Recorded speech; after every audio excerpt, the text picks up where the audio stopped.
అయితే ఇవన్నీ ఒక ఎత్తైతే అసలు డీకే అరుణ అనే వ్యక్తి ఎలాంటి మనిషి? అంటే చాలా సెన్సిటివా? సున్నితమా? లేతే డేర్ అండ్ డాషింగ్ అనేది అర్థమవుతుంది. అంటే ఎలా ఉంటారు ఇట్లా పర్సనల్ లైఫ్‌లో గాని, ఫ్యామిలీతో, ఫాదర్‌తో అందరితో? మా ఫాదర్‌తో చాలా అటాచ్‌మెంట్ ఉండేది. అటాచ్‌మెంట్ ఉన్నప్పటికి కూడా హ్మ్. ఆ రెస్పెక్ట్, ఆ భయం గూడా ఉండేది. హ్మ్. అంటే మా ఫాదర్ ముందు ఇట్లా గారాబం ఎంత గారాబం అయినా మేము, హ్మ్. కానీ ఆయన ముందు ఏది కూడా అట్లా అంటే లిమిట్ క్రాస్ చేయకపోవడం, డిఫరెంట్ ఈరోజు రేపు రెస్పాన్సిబుల్‌గా ఉండడం. ఈరోజు రేపు పిల్లలంతా గారాబంగా హ్మ్. డిఫరెంట్. వాళ్ళు చెప్పిందంతా వినాలి అట్లా, ఇప్పుడు వాళ్ళు చెప్పింది మనం వినాలి అట్లా. అట్లా మేమంతా కూడా ఫ్యామిలీ అంతా కూడా ఒక ఒక డిఫరెంట్ అప్పుడు ఎన్విరాన్మెంటే డిఫరెంట్ అనుకోండి. ఇప్పటికి అప్పటికి పోలికే అవును. లేదు. అవును. సో మా ఫాదర్ అంటే హైలీ రెస్పెక్ట్ ఉండేది. హ్మ్. హైలీ భయం గూడా ఉండేది మా ఫాదర్ అంటే. అట్ ద సేమ్ టైమ్ ప్రేమ, ప్రేమ అభిమానం ఉండేది. ఉండేది. చాలా గారాబం చేసేవాళ్ళు. హ్మ్. నేను లేక పుట్టినటువంటి ఫస్ట్ డాటర్‌ని నేను ఇంట్లో. ఓహ్! ఆఫ్టర్ లాంగ్ టైమ్ మా ఇంట్లో హ్మ్. నేనే ఫస్ట్ డాటర్‌ని. మా హ్మ్. ఫాదర్ ఒకరే సన్. హ్మ్. మా నాయనమ్మకి ఒకే ఒక్క కొడుకు. ఓహ్! సో, ఇంకా మా మీ మా జనరేషన్‌కి తాతగారు, మా నాన్న చిన్నగున్నప్పుడే చనిపోయినారు. 1 ½ ఇయర్ హ్మ్. మా నాన్న ఉన్నప్పుడే మా తాత చనిపోయినాడు. సో, హి వాస్ హ్మ్. Only sun. హ్మ్. సో, ఆ తర్వాత ఆయననే స్వతహాగా పెద్దగయ్యి తనే పెద్దగయింది. తనే సొంతంగా మా మా నాయనమ్మ వాళ్ళే పైకి తీసుకొచ్చారు. అవును. అగ్రికల్చర్ ఫ్యామిలీ మాది. అవును. సో, పెద్ద అగ్రికల్చర్ ఫ్యామిలీ. సో, వాళ్ళు ఒక్కరే కష్టపడేవాళ్ళు. మా ఫాదర్ పెద్దగయిన తర్వాత ఆయన కూడా ఇండిపెండెంట్‌గానే ఫైట్ చేశారు. పైకొచ్చారు. అవును. ఇండిపెండెంట్‌గానే పెద్దగయ్యారు. బహుశా అదే మీకు ఆ పొలిటిక్స్‌లోకొచ్చారు. స్ఫూర్తే మీకు ఆ! ఇన్‌బిల్ట్ బ్లడ్‌లో ఆయన వచ్చినట్టుంది. స్వతహాగా పైకొచ్చాడు ఆయన గూడా. హ్మ్. తనకు అవును. కూడా ఎలాంటి సపోర్ట్ ఎనక బ్యాక్ బోన్ సపోర్ట్ ఇద్దరు మా తాత లేరు చిన్నప్పుడే చనిపోయినారు హ్మ్. కాబట్టి, ఇంట్లో ఉమెన్నే ఉన్నారు సపోర్టింగ్‌గా. సో, అవును.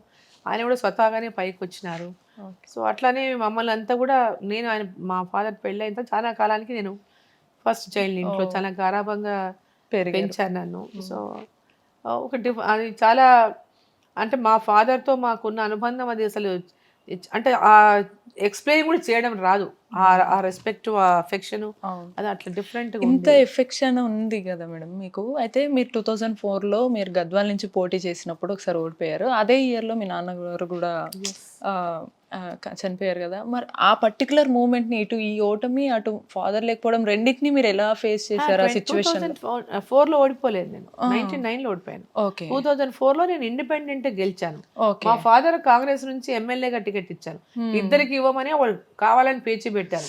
అసలు హ్మ్. వాళ్ళు మా ఫాదర్‌ది కాన్స్టిట్యుయెన్సీ వేరే, మా కాన్స్టిట్యుయెన్సీ వేరే. హ్మ్. ఇద్దరం కూడా 2 పొలిటికల్ ఫ్యామిలీస్. నేను హ్మ్. ఒక పొలిటికల్ ఫ్యామిలీ నుంచి ఇంకొక పొలిటికల్ ఫ్యామిలీకి నన్ను ఫ్యామిలీకెళ్లారు. ఇచ్చారు. పెళ్లి హ్మ్. చేశారు. అవును. సో, దానికి కావాలని అట్లా ఒక అంటే ఒక ఇది పెట్టారు అంతే పెట్టారు. వాళ్ళు. హ్మ్. డాటర్‌కా, ఫాదర్‌కా వాళ్ళు చూజ్ చేసుకోవాలి. అంటే ఒక ఇది పెట్టారు. హ్మ్. సో, నేను ఇండిపెండెంట్‌గా చేశాను. మా ఫాదర్ అప్పుడు కాంగ్రెస్ నుంచి గెలిచారు. ఓహ్! సో, గెలిచారు. 2005లో మా ఫాదరు ఆగస్ట్ ఓకే. 15థ్ రోజు నక్సల్స్ యొక్క దాడిలో అవును. చనిపోయారు. చనిపోయారు. మా బ్రదర్ గూడా చనిపోయాడు ఆయనతో పాటు. మా అవునవును. బ్రదరుతో అవును. పాటు ఇంకా 10 మంది చనిపోయారు. హ్మ్. So, very very bad incident. ఎప్పుడు జీవితంలో మర్చిపోలేము ఆ ఇన్సిడెంట్‌ని. హ్మ్. ఎప్పుడు కళ్ళ ముందల ఫ్రెష్‌గానే కనిపిస్తది ఆ ఇన్సిడెంట్. అవును. ఆ ఇన్సిడెంట్ జరిగినప్పుడు చూసినాం గాబట్టి.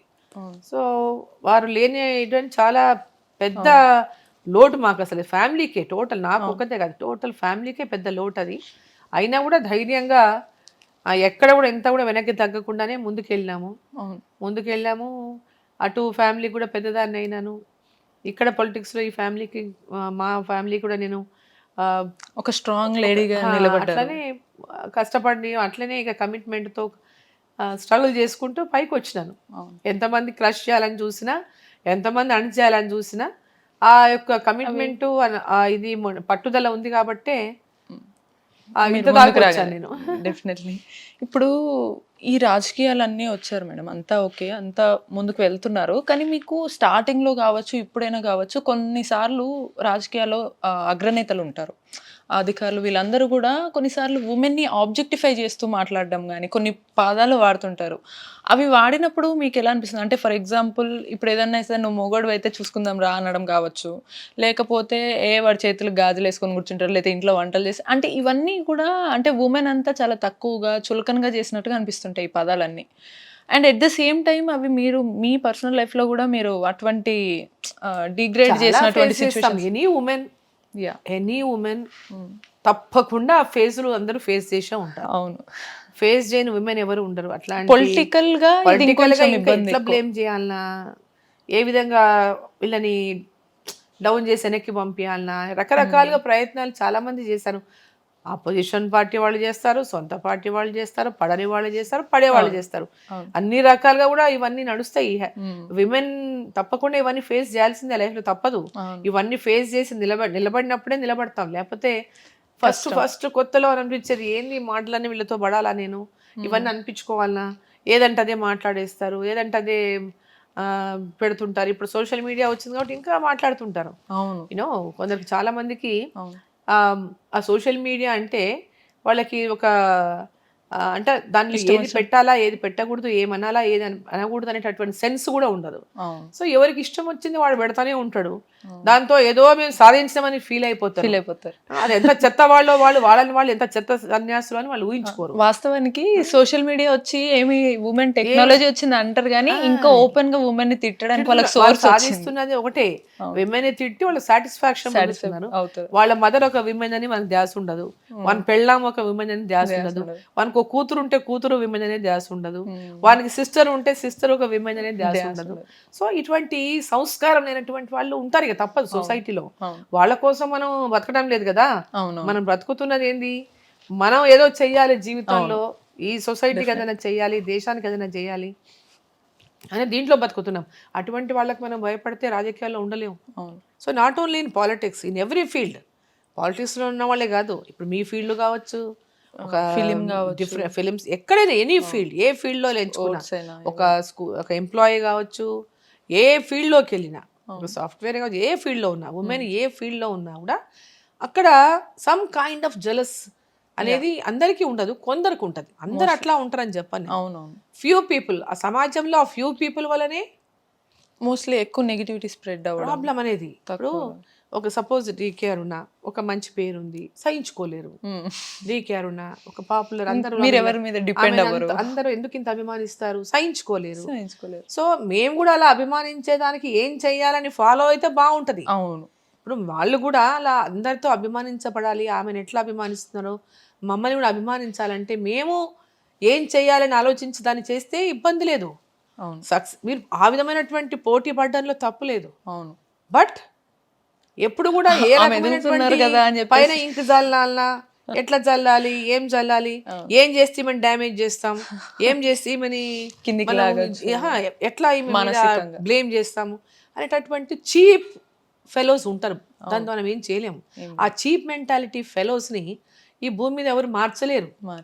ఎందుకంటే వాళ్ళ మైండ్ సెట్ అది, వాళ్ళ మైండ్ సెట్ అది. అందుకని తల్లి లేని వాళ్ళు, చెల్లి లేని వాళ్ళు, అంటే అవన్నీ ఉన్నవాళ్ళు ఒకసారి ఊహించుకోవాలి. అది లేనివాడు అంటే సంస్కారి కాదు, సంస్కారి కాదు. ఆ సంస్కారి మనం ఎవరు సంస్కారం లేని సంస్కారం నేర్పడం అది సాధ్యం కూడా కాదు. That's not that easy. So వాళ్ళని అందరినీ కూడా వదిలేసి మనం పని చేసుకోవడమే మనం, అంతే, అదే కరెక్ట్. వాళ్ళని మనని ఏదో ఒకటి చేసి ఈమెను డిస్టర్బ్ చేయాలా, తనని డిస్టర్బ్ చేయాలా, ఆమెని డిమోరలైజ్ చేయాలా, ఆమె వాళ్ళని ఏదో రకంగా ఇది చేయాలంటే ప్రయత్నం చాలా చేస్తుంటారు. అదే కొన్ని చెప్పడానికి ఉండదు కానీ అవి అంటే మనకు తెలుస్తుంది కావాలని చేస్తున్నారు, ఇది కావాలని పెడుతుంటారు, కావాలనే చేస్తుంటారు. ఎట్లా డిఫేమ్ చేయాలా, ఈవెన్ ఎట్లా ఖతం చేయాలా అనేటటువంటి ప్రయత్నం వాళ్ళు వర్క్ చేసేదానికన్నా ఇది దీని మీద ఎక్కువ దృష్టి ఉంటుంది. అట్లాంటి వాళ్ళకి మనం ఏమి చేసినా అలా బుర్ర మారదు. బుర్ర మంచిగా ఉంటే ఇవి చేయరు కదా, బుర్ర బాగాలేనప్పుడే ఆ పనులన్నీ చేస్తారు. అటువంటి వాళ్ళని మార్చడం అనేది దట్ ఈజీ. బట్ మనమే స్ట్రాంగ్ ఉండాలి, మనం స్ట్రాంగ్ ఉండాలి. అంటే మన పేషెన్స్ టెస్ట్ కూడా చేస్తుంటారు కొన్నిసార్లు. But we should be patient. మనం తప్పకుండా ఓపిక సహనం ఉండాలి. మహిళ అంటేనే ఓపిక సహనము. ఆ సహనము ఓపిక తెచ్చుకుంటున్నాం అంటే కొన్నిసార్లు అయినప్పుడు ఇంకా తెచ్చుకోవాలి. ఇటువంటి ఫీల్డ్లో ఉన్నప్పుడు తప్పదు. ఆ ఓపిక సహనం తెచ్చుకోవడం అనేది మనకి ఇంకా రోజు రోజుకు పెరుగుతూనే ఉండాలి, తప్పదు అది. ఇటువంటి వాళ్ళు ఉన్నంత కాలం మనకు ఆ ఓపిక సహనం తెచ్చుకోవాలనేది ఉండాలి. అప్పుడే మనం సక్సెస్ కాగలుగుతాము. It's very common. మహిళలను ఏ రంగంలోనైనా అణచివేయాలని చూస్తారు. అది నేనే స్పెషల్ కాదు దాంట్లో. నన్ను ఆ రకంగా చాలా చాలా ఇబ్బందులు పెడతారు, పెడుతూనే ఉన్నారు.